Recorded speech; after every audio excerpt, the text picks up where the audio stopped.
Welcome back. EPA Administrator Lee Zeldin looks to claw back $20 billion in money rushed out by the Biden administration to fund so-called clean energy and transportation projects.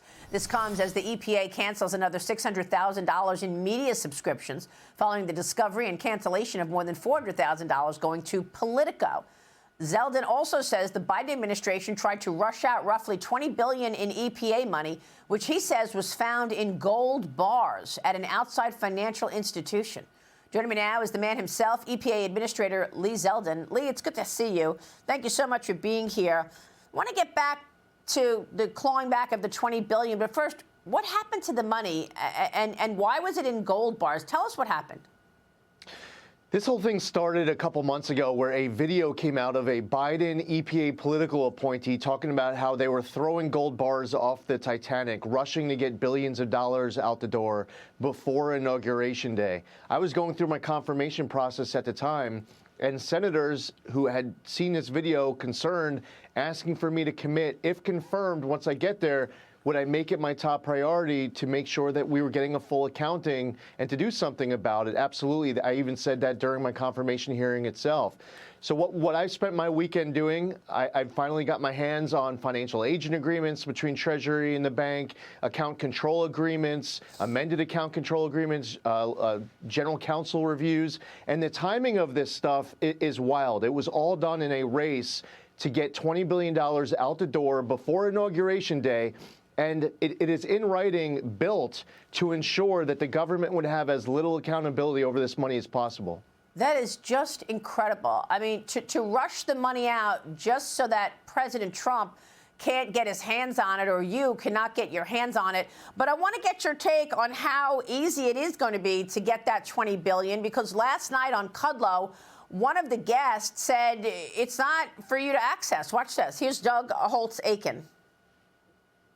Doug, will we ever claw back that $20 billion slush fund that they found at EPA? You only got 5 seconds. No. Really? It won't happen. All right. Oh, if it's out the door, it's out the door. So. What do you say to that, Lee? This weekend I spent a lot of time talking to the Justice Department and the Department of Treasury, and there are a whole lot of people in the Trump administration who disagree. And we are working as hard as we possibly can to ensure not only reasserting control over the funds that went out, but also accountability for the people who built this entire scheme in the first place. We have a fiduciary duty to protect American taxpayer dollars. And I do not accept the premise that when we toss these gold bars off the Titanic, that the Trump administration is going to accept that any day. Well, you're right. And Lee, I want to get your take on how much waste there is. I mean, the Biden administration had a whole of government situation going on, that every agency was talking about climate change and every agency was sending out money to address, quote unquote, this massive crisis of climate change. How much money do you think was wasted in that regard? We're talking into the tens of billions, if not more. Through the Inflation Reduction Act, this was a massive expenditure of tax dollars. And in the example that I provided you of the $20 billion going out through EPA, it was $20 billion going to a bank distributing to 8 entities, which were pass-throughs, giving money to subgrantees. Many of those are pass-throughs. And Maria, you've covered this on other issues through the years where you have to diligently do your research and follow the money to be able to have that level of accountability. That's what we're working on. And it's not just inside of EPA. As you pointed out, it's other agencies as well. And the American public spoke last November 5th.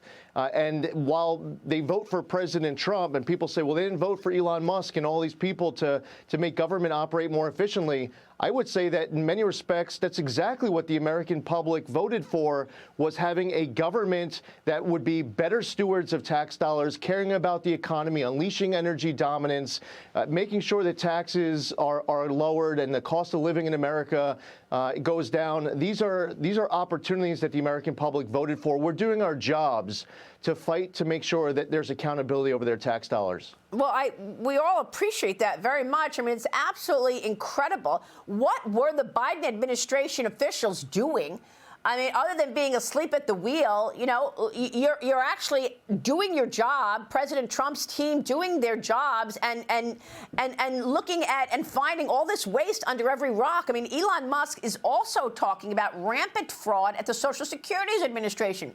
He found millions of people listed in the Social Security database who are receiving checks between the ages of 100 and 159 years old. OK, one person was listed at 360 years old.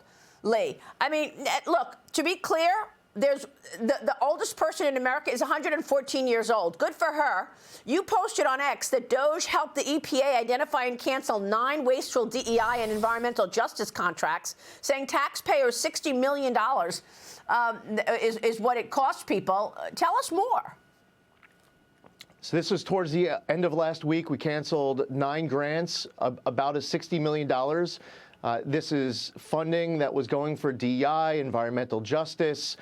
And I would argue that if you're trying to provide environmental justice, you want to help a community that you feel is being left behind, well, then just give the money towards mitigating environmental issues in that community. If you want to claim that a pot of money is for that purpose, rather than giving it to left-wing ideologues. We also canceled a $50 million grant to the Climate Justice Alliance. They say that climate justice runs through a free Palestine. You pointed out all the media subscriptions. And I'll give you one more, Maria. We found that the Biden EPA gave out $160 million to a Canadian electric vehicle manufacturer. They fronted $160 million. So then the bus company then goes bankrupt. They still haven't delivered on $65 million worth of school buses for 55 school districts. That's $65 million more of the American tax dollar that ends up getting wasted. Thank God for Elon and that team and this whole government approach. And I would just say one thing. You said, where was the Biden administration? Were they asleep at the switch? Not only were they wide awake, they were deliberately setting up, designing these schemes to ensure that they can get out this money to their friends with as little oversight as possible. They knew exactly what they were doing.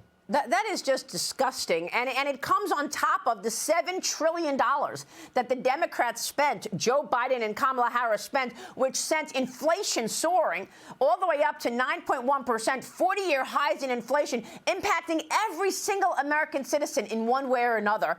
No wonder we talk every day about the $36 trillion in debt that this country faces, and that the interest alone is the single largest item in the budget behind Social Security. And they talk about it as if they know what they're doing after sending out all of this wasteful money. Energy Secretary Chris Wright spoke at the Alliance for Responsible Citizenship Forum in London yesterday, Lee. He called out the UK's rush to eliminate carbon emissions. Watch this.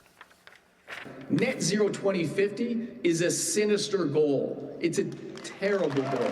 It's both unachievable by impractical means, but the aggressive pursuit of it, and you're sitting in a country that has aggressively pursued this goal, has not delivered any benefits, but it's delivered tremendous costs. So you know this better than anyone. The EPA is now launching a new initiative to address U.S. energy dominance and permitting. Permitting, probably one of the biggest issues that the fossil fuel industry faces. Tell us more about the initiative, Lee. This is a mandate from the American public to President Trump. This is a Trump mandate. When President Trump talks about ushering in a golden age of American success and opportunity, he's talking about unleashing energy dominance, making America the AI capital of the world, permitting reform, bringing back American auto jobs, regardless of what agency you are, whatever your core mission is. We have to understand that the American public spoke loud and clear. They have economic concerns they want this government to be aware of, concerned about, and pursuing solutions for. What we have seen with these climate goals is that they set these dates in the future that are unobtainable without very purposefully and without a doubt causing extreme economic pain for people who can least afford it. When you play out what it means to try to hit that date that some state puts on the book, or you're talking about some other country, the only way to implement it, to try to achieve it, is to cause extreme economic pain that the people of your country or your state cannot afford. Being in touch with that reality is essential. Unbelievable. Lee, you must be having so much fun actually identifying this waste. You're doing a great job. We so appreciate your time this morning. Thank you, Lee.